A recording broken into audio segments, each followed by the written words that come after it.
Assalamualaikum warahmatullahi wabarakatuh. Perkenalkan, nama saya Adinda Nova Octavia. Saya akan mempresentasikan hasil SDGs 2, yaitu tentang Zero Hunger, yang berjudul tentang mengakhiri kelaparan dan mewujudkan ketahanan pangan. Selanjutnya, di sini ada pendahuluan.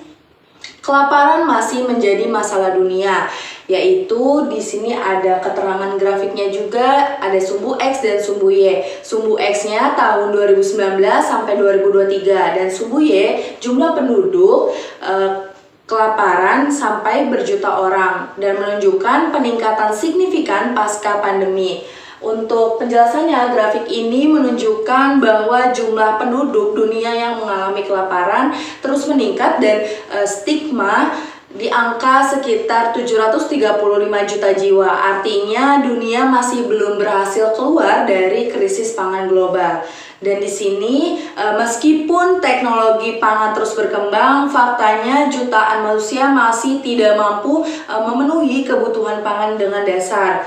Kondisi ini juga menunjukkan bahwa masalah kelaparan bukan semata soal produksi, melainkan ketimpangan distribusi dan akses pangan. Selanjutnya, ada di apa yang dimaksud dengan SDGs 2. Nah, di sini SDGs 2 itu tidak hanya menargetkan penghapusan kelaparan, tetapi juga menekankan pentingnya kualitas gizi dan keberlanjutan sistem pertaniannya. Tujuan ini juga menghubungkan aspek sosial, ekonomi, dan lingkungan secara menyeluruh.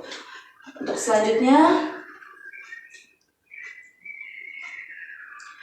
kondisi di Indonesia ini menjadi tantangan ketahanan pada pangan Indonesia. Dari data 2018 sampai 2022 menunjukkan tren menurun tetapi masih tinggi. Walaupun angka stunting di Indonesia menunjukkan penurunan, presentasinya masih tergolong tinggi. Ini menandakan bahwa persoalan pangan di Indonesia bukan hanya soal ketersediaan tetapi juga kualitas gizi. Sebagai negara agraris, Indonesia masih menghadapi tantangan ketahanan pangan, stunting, dan menjadi indikator bahwa masalah pangan bukan hanya kuantitas tetapi juga kualitas gizi yang diterima masyarakat. Oke, selanjutnya, dampak kelaparan terhadap kehidupan. Di sini ada menurunkan kualitas kesehatan, menghambat perkembangan anak, meningkatkan kemiskinan struktural, dan menghambat pembangunan berkelanjutan. Namun, kelaparan juga berdampak jangka panjang terhadap kualitas sumber daya manusia. Anak yang kekurangan gizi beresiko mengalami gangguan perkembangan kognitif dan fisik yang ada pada akhirnya memengaruhi daya saing bangsa. Selanjutnya, ada solusi dan upaya. Dari solusi dan upaya ini mempunyai strategi mencapai zero hunger, yaitu penguatan pertanian berkelanjutan, edukasi gizi masyarakat, pengurangan food loss and food waste, serta dukungan terhadap pangan lokal. Dan solusinya untuk kelaparan itu membutuhkan pendekatan multi-sektor, mulai dari kebijakan pemerintah, peran pelaku usaha, hingga perubahan perilaku konsumsi masyarakat agar lebih bijak dalam berkelanjutan.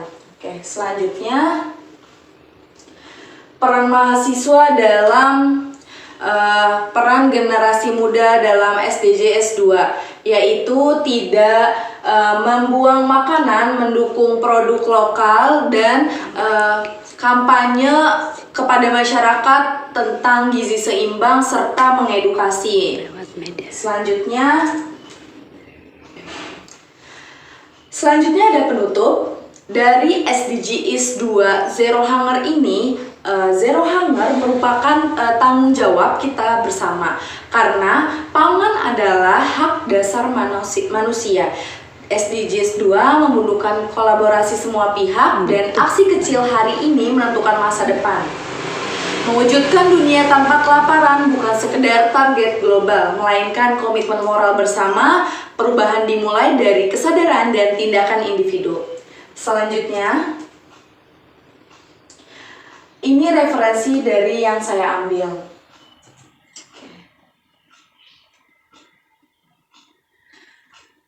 Sekian dari saya, sekian dari presentasi saya. Kurang lebihnya mohon maaf. Terima kasih. Wassalamualaikum warahmatullahi wabarakatuh.